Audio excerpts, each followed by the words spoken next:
Hello, everyone. I'm very excited to share that we've published a new book, and it's called My First 650 Tibetan Words. And it's written by myself and my friend Kunga Chamba, who also works at Noblao. And currently, we only have the digital format, but we are in the process of publishing the physical copy as well.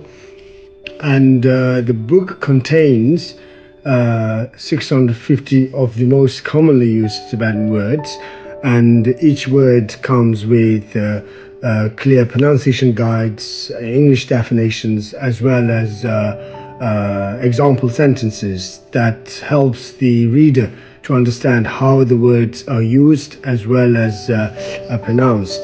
And then each word is paired with illustrative pictures, and then these pictures give the book a sense of visual dictionary. But I must say this is not a dictionary, but a the pictures make the words easier to remember.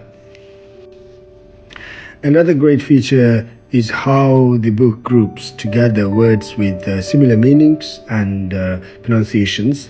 For example, we have the word "pu" and "pu" would come with "pu mi," "pu yik," "pu ke," "pu rik," "pu ke," "pu cha," "pu se."